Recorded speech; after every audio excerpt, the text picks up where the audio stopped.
What's up? I'm Empress Elliot Monroe, and we're uptown at the famous J&S Pizzeria, and I'm here with Harlem's own Stable. How are you?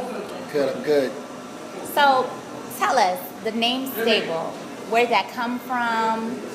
How'd you come up with that name? Give us some little detail on that. Well, it's funny. It's how the story goes. When I first started rapping, I was 13 years old, and my first name was Loudmouth. I was Loudmouth. I was just a crazy kid, and they was like, "No, man, Loudmouth's not a hip hop." Right. They said, go in the dictionary and find a name that you feel describes you. And at the time I just lost my mother, and we just moved. Me and my sister moved out to Harlem, and the first name that popped up in the dictionary was Unstable. And I was like, not steady. Oh, that's me mentally. I feel like that's me. I'm 13, zoning out like that. And it was dark. As I got older, I used it as my form of music. Like, it's never the same. Like, one day I'll go on stage with a throwback and a fitted at the time, and I'll spit some thought-provoking stuff, and you'll be like, I wasn't expecting that from this dude. And another time I'll come with a button down with a fitted, and then I'll spit some thug or, driven type music, and they're like, wow, I didn't expect that from you. Right. So Unstable was that, that name I used, and I still felt in my mind that Unstable wasn't me. Once I went to school and graduated, I kind of wanted to be more commercial with it, and I dropped the and just kept it stable as my life. I'm just a stable person, stable musically, stable in my life, and just so a stable So individual. it kind of grew. You kind of grew I had into stages. the stable part over time. Right. Cool. So I understand you lost your mother at age 11. Yes. And you started rapping at 13. Would you say that music at that time was therapy for you? Like, how did you get into rapping? Did that influence it? Yes. I guess it started as poetry. I love to talk. So when it came down to writing my feelings, I had to go to therapy. They want you always to write your feelings. And I always used to write my feelings, how I felt. Very emotional little kid. And I loved music. She was a music lover, a dancer. So, being her baby boy, nice. it fell upon me. And with that, I just started writing. Coming to Harlem, it was a different atmosphere from Mount Vernon. And with my cousin, it was always hip hop. And I said, let me try.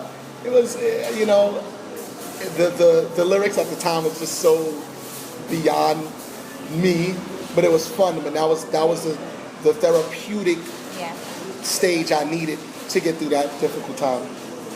So, aside from that, what would you say at that time were some of your musical influences? And then you can tell us a little bit about now. You kind of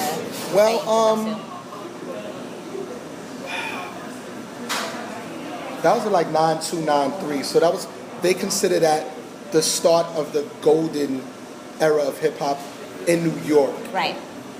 So Wu-Tang Clan, J. Rue the Damager, a lot of the underground hip hop acts my cousin had me on listening to. So a lot of those acts was my favorites. I kind of loved the era. Outkast, Far Side, Tribe Called Quest, De La Soul. So all of that, that was just the good music. Everybody was happy, so pro-black, pro-everything. And just a lot of those people. Everything that was like 91 to about 94, Biggie, Keith Murray. The interesting story I had was, I used to always lose my bus pass. Living here, I had to go all the way to 133rd and Broadway, junior high school. And I used to have a little tape, my little Walkman. I know I'm telling my age, but I had a Walkman, and I used to listen to like Keith Murray and Biggie. And by the time I got to the school, my batteries died. Oh, wow. So it was like, I had to memorize all the music. That was my first steps with memorizing. I used to memorize the songs. So as my batteries were dead, I was just singing songs as I had to walk back home. So that golden era was basically my influences. That's dope. So it's kind of like that's how you got your technical training. And your batteries dying on your Right, exactly. Yeah. Exactly. So right now we on 123rd in the East Side, where Stable grew up. So tell me about your neighborhood. I moved here when I was 13, and actually that's my room. I shared it with my cousin and my other cousins. My aunt took me and my sister in '93. Connie, what's up? How you doing? That's it's my hood, and it's always good when I need to get inspiration. I come back to my block because my block is this whole East Side is me. Right, it's all where it started. Yeah. So tell me anything significant that happened. Yeah, what's good, man? See, he's famous over here. Hello, man. Nah, he's not still that famous much. over here. You ain't been gone that long. So Stable has taken this Southern girl around his old stomping ground. Right now we're at Marcus Garvey Park, where you used to chill, I assume. As a child, yeah, it seems like I got a story for every part of East Side. This was like, it's weird because like the end of this park ends on the west, so you could actually start on the west and walk a couple of paces and you'll be on the east.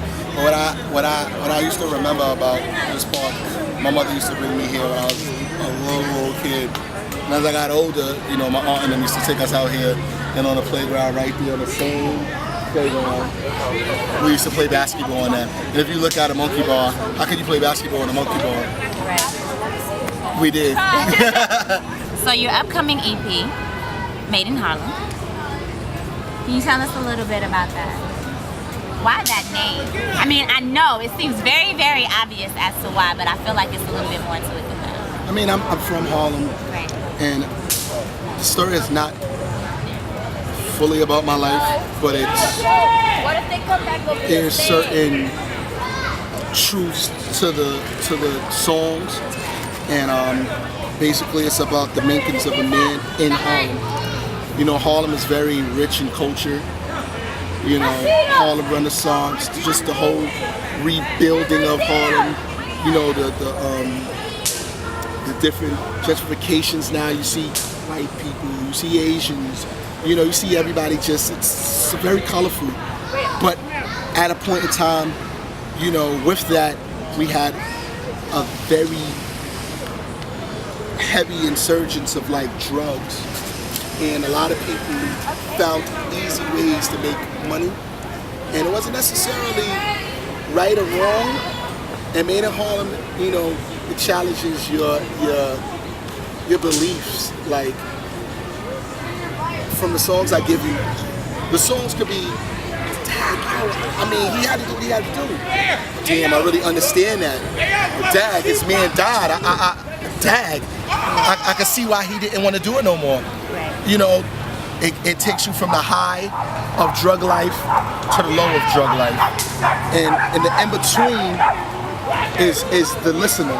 And you pick the side at the end. It has no ending.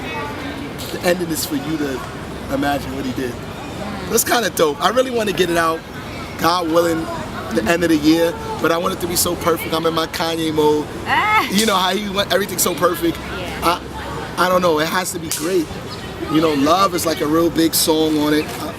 Hustler Story, both songs got me featured on Ebony Magazine Online. And those are both the two sides of it. Hustler Story glorifies hustling, and one line shows that other side. I say the amateurs in this game, go take a different route. Could dudes that have you in a box for a small amount. I tell you, a lot of these cats are doing it because they want money. They want to sell drugs because they think selling drugs equates to money. But not always, you know what I'm saying? And that's why I say, because dudes that have you in a box for a small amount, like people get killed over this. Like I lost so many friends over drugs that it's disgusting.